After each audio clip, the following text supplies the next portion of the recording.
네, 이제 마지막 강연인데요.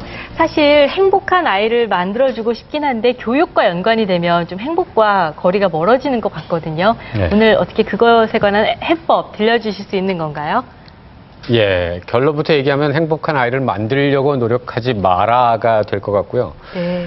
만들려고 하지 않고 아이가 행복한 때를 찾아라, 뭐 이렇게 얘기하고 싶은 겁니다. 네. 아이를 키우는 부모님들이라면 좀 꼭 들었으면 좋겠을 그런 강연인 것 같은데요. 김성일 교수님의 특강 힘찬 박수로 청해 듣겠습니다. 자녀의 마음과 두뇌 발달에 좋은 교육은 무엇일까? 어떻게 하면 우리 아이가 행복해질까? 어떻게 하면 내 아이를 위한 좋은 부모가 될 수 있을까? 고려대 김성일 교수가 제시하는 행복한 아이를 위한 부모의 역할에 대해 자세히 알아본다. 이 연구는 아주 오래전의 연구지만, 그리고 침팬지 원숭이를 사용하긴 했지만 우리한테 시사하는 바가 굉장히 많죠.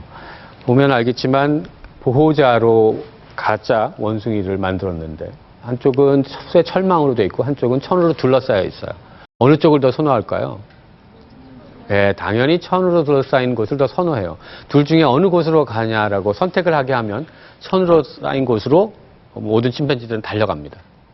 그런데 이 침팬지들에게 둘 중에서 한 곳을 고르게 하지 않고 먹이는 이쪽에 두고, 그러니까 어디죠? 이 쇠로 된 양철로 된 곳에 두고 이쪽에 먹이를 먹을 수 있게 하고 여기는 먹이를 주지 않아요. 그러면 여기서 먹고 일로 가죠. 그죠? 먹이는 이쪽에서 공급을 받아야 되니까 이쪽으로 가지만 몸은 또 이쪽에서 편안하게 상호작용을 하죠. 이 두 개의 거리가 굉장히 가까우면 어떤 재미있는 현상이 있냐 하면 먹이는 저쪽에서 먹고 다리 하나는 저쪽 따뜻한 천 쪽으로 달을 대고 먹고 있어요. 그만큼 이 원숭이에 있어서는 피부적인 접촉이 중요하다는 얘기예요. 이렇게 자란 원숭이들이 뒤에 사회적인 활동이나 또 어미로서의 생활을 할 때 어떻게 하는지를 봤더니 이 양철에서 자란 원숭이는 호기심도 별로 없고 사회적인 관계성도 떨어지고 실제로 어미가 됐을 때 자식을 돌보는 정도 역할이 굉장히 수행이 미숙해요. 그런데 이렇게 천에서 접촉을 하면서 자라는 원숭이들의 경우에는 호기심이 굉장히 많아요. 이건 놀라운 현상이에요. 피부적인 접촉을 했는데 사물에 대한 관심이 많고 계속 탐색하고 다니고 실제 인지 능력도 좋고 사회적인 발달도 잘 돼 있고 어미가 되었을 때 새끼들도 잘 돌보는 그런 차이를 보여줬어요. 그러니까 초기에 아이들과 부모와의 상호작용이 어떠한 영향을 주는지를 보여주는 초기 연구였어요. 잘 아시겠지만 부모가 자식을 잘 만져주고 이렇게 비벼주고 그러면 아이들도 좋아하지만 부모도 기분이 좋거든요. 둘 간에 서로 유대관계가 아주 끈끈하게 잘 일어나죠. 생후 초기에 굉장히 중요한 이 접촉의 효과라고 볼 수 있어요. 조금 더 자라면 아이들은 부모에게서부터 떨어지길 싫어해요. separation anxiety예요. 그러니까 분리 불안이죠. 아이가 엄마가 아이를 다른 곳에 맡기고 갈 때 아이는 약간 불안해하면서 공포를 느껴요. 당연한 현상이에요. 자연스러운 현상인데 이런 아이들이 엄마가 다시 돌아왔을 때 어떤 반응을 보이는지를 보여준 실험이 있어요. 이 실험은 이렇게 어머니, 아기 관찰자 셋이 잠깐 같이 있었다가 다시 아기하고 어머니만 있다가 낯선 사람이 들어와요. 그리고 낯선 사람하고 아기만 있다가 엄마하고 아기 있고 아기 혼자 있고 낯선 사람하고 아기하고 있고 마지막에 엄마가 들어와요. 핵심은 아기가 엄마 없이 혼자 있을 때와 아기가 낯선 사람하고 있은 다음에 엄마가 돌아왔을 때의 반응을 보는 실험이에요. 세 가지 다른 유형을 보여요, 이 아이들은. 첫 번째는 엄마가 돌아오면 너무 반가워서 막 달라붙어서 안기는 아이가 있어요. 어태치가, 애착이 아주 잘 돼 있는 아이들의 경우죠.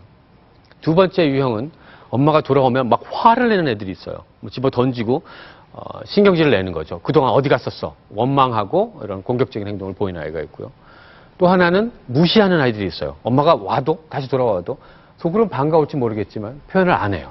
그리고 엄마가 또 가나 계속 불안해요. 불안은 여전히 있죠. 그런데 그런 걸 표현하지 않아요. 어떤 이유든 엄마가 그런 불안을 표현하는 것을 못하게 했었던지 어떤 이유에서든 아이는 눈치를 보면서 회피만 해요. 이렇게 어태치먼트가, 그러니까 부모와 자식의 애착관계가 어느 정도 형성됐는가에 따라서 나중에 성인이 됐을 때 또 다른 사람과의 상호작용, 부부들 간의 상호작용이 잘 되는지 이런 걸 본 연구들이 있어요. 당연한 결과지만 부모와 자식의 애착관계가 아주 잘 형성된 아이들이 성인이 되어서도 부부관계를 유지할 때에도 다른 사람과의 사회적인 상호작용도 원활하게 잘했어요. 사실 부부 관계에서도 이런 관계가 있죠. 아닌가요? 남편이 나갔다가 들어오면 반가워하는 아내가 있고 들어오면 뭐 화를 내는 아내는 없나요? 아니면 무시하는, 너 이제 들어왔구나 하고 무시하는 그런 아내도 있으시죠. 성인의 경우도 이런 어태치먼트를 연구하는 사람들이 있어요. 여기서 얘기할 얘기는 아니지만 사람들의 간의 관계는 하여튼 이런 피부적인 접촉, 애정 관계가 다른 사회적인 활동에까지 영향을 준다. 그런 얘기를 볼 수 있죠. 그러니까 아이들에게 무엇을 어떻게 해줘야 하는지는 분명해질 것 같아요. 아기가 조금 더 자라면 세상을 움직이면서 막 경험해요. 그죠? 기어다니고 막 잡아당기고 입에 넣고.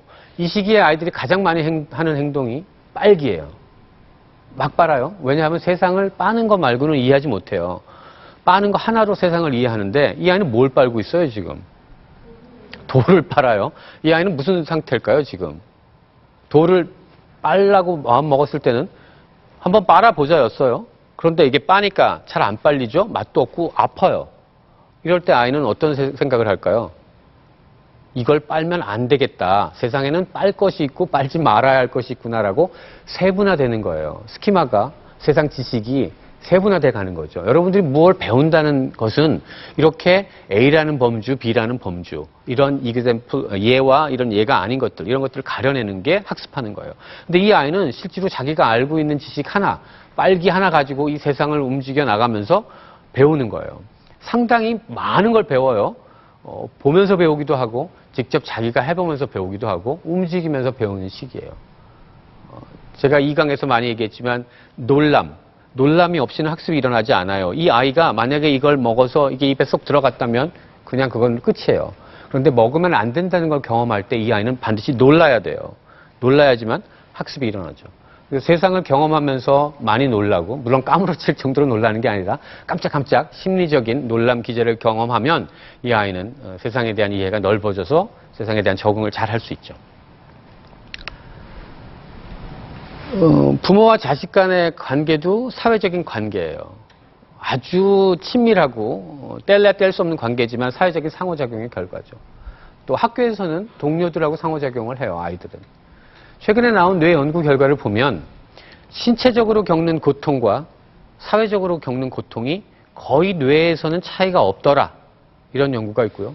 신체적으로 받는 여러 가지, 물리적으로 받는 여러 가지 쾌감과 보상이 심리적으로 얻는 사회적인 상호작용에서 오는 보상과 차이가 없더라. 이런 연구 결과들이 있어요. 이 연구를 보시면 우리 이쪽 빨갛게 표시된 부분이 고통을 담당하는 체계예요. 그러니까 막 통증을 느낄 때 우리가 느끼는 뇌 영역이고요. 이쪽 파란 부분은 우리가 즐거운 걸 보거나 먹거나 신체적인 쾌감을 느낄 때의 뇌 영역이에요. 그런데 신체적인 영역이 이런 사회적인 활동과 거의 비슷해요. 뇌가 활성화되는 영역이. 보시면 사회적인 배제, 소외를 당하거나 가족이 사망하거나 부당한 대접을 받거나 남과 평가를 해서 부정적인 평가를 받거나 이렇게 될 때는 고통을 느끼는 뇌가 활성화되는 거예요. 그러니까 신체적인 고통과 심리적인 고통이 뇌에서는 거의 차이가 없는 수준까지 강하게 느껴진다는 얘기죠. 보상체계도 마찬가지예요. 신체적인 쾌를 느끼는 거랑 다른 사람과 협동을 했을 때 좋은 결과를 얻는 것, 아니면 좋은 평판을 얻는 것, 또 공정한 행동, 또 남을 도울 때, 이럴 때도 보상 영역이 활성화돼요. 그러니까 뇌의 심리적인, 사회 심리적인 활성화 패턴과 신체적인 활성화 패턴이 비슷하다. 이런 얘기를 할 수 있죠. 대표적인 연구 중에 하나가 따돌림에 관한 연구예요. 실제로 우리 학교에서 생각보다 빈번하게 일어나고 있고요. 여학생의 경우는 초등학교 고학년부터 중학교까지 거의 습관적으로 일어나고 있어요. 그런데도 해결이 잘 되지 않아요. 뭐 어차피 크다 보면 이런 거 겪는 거지. 혹은 직장인이 되어서도 직장 동료를 따돌리는 경우도 있어요. 근데 이 따돌림을 당할 때 고통이 어느 정도인지 본 실험이 있어요. 이 사람들이 이렇게 스캐너, 뇌를 찍는 스캐너에 누워서 실험을 한 거예요. 하면서 뭘 했냐 하면 공을 주고받는 게임을 하는데 실험자들이 짜고서 이 피험자한테는 공을 주지 않아요. 게임을 하라고 들어갔는데.